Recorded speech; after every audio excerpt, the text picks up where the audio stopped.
Let me start with something simple. Healthcare doesn't have an innovation shortage. It has an execution gap.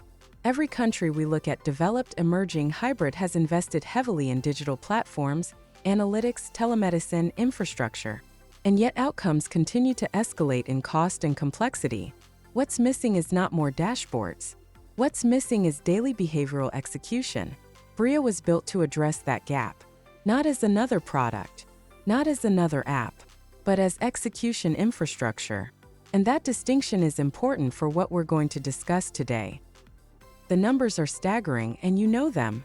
$9 trillion globally, chronic disease dominating spending, mental health driving productivity loss, adherence failures costing hundreds of billions. But here's the interesting part: none of these figures are primarily technology failures.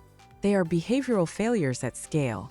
Plans exist, prescriptions exist, insurance exists, government programs exist.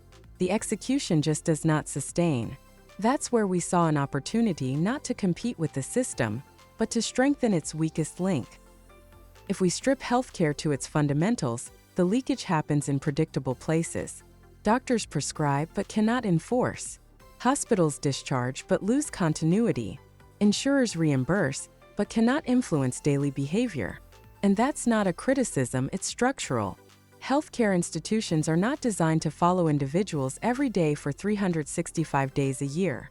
But chronic disease demands exactly that.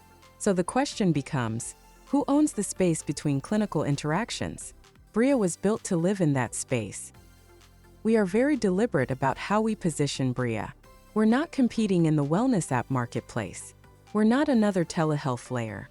We're not an EHR competitor. We define a separate category: health execution infrastructure. Infrastructure is the key word. We're not adding noise. We're strengthening foundations.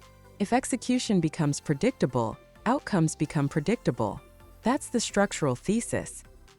Let me highlight what truly differentiates us. First, we're proactive. The system initiates. That changes engagement dynamics immediately. Second, omnichannel architecture. We don't force behavior through a single entry point. We meet people where they already are: app, voice, WhatsApp. Third, multilingual by design, not by translation add-on.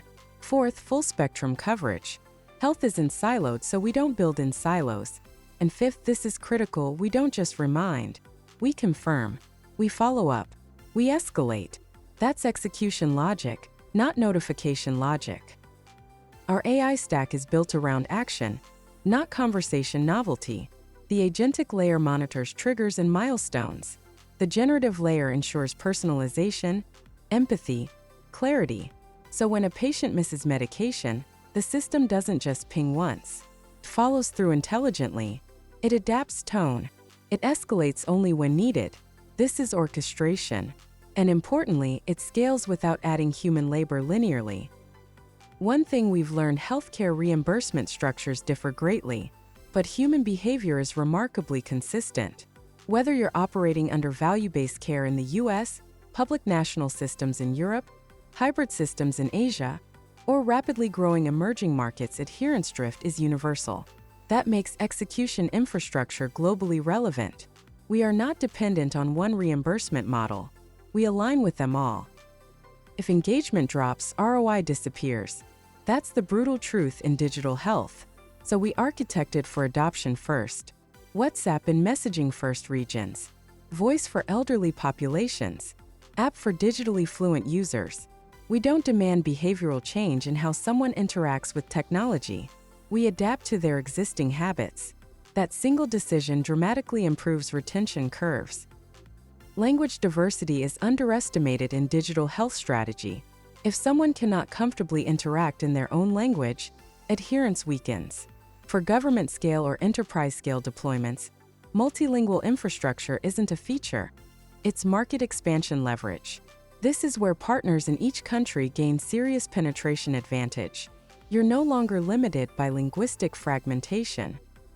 Chronic disease is where healthcare budgets are most exposed. Not because treatment doesn't work, but because daily discipline breaks down. What we do is simple in concept, powerful in outcome. We enforce rhythm, medication rhythm, diagnostic rhythm, lifestyle rhythm. And when rhythm stabilizes, complications decrease. That's not marketing, that's physiology. Mental health is now front and center globally, but most systems are reactive. Someone reaches crisis before attention arrives. We embed validated screenings into continuous, stigma-free interaction. Voice makes it personal. WhatsApp makes it private. We don't replace counselors. We reduce the load before escalation. That's a very different model. If I had to identify the most financially silent gap in global healthcare, it's post-discharge. Discharge summaries are handed over. Then silence. We convert that silence into structure. 12 months of guided recovery, medication tracking, follow-up prompts, lifestyle stabilization, no expansion of payroll, no aggressive intervention, just structured continuity.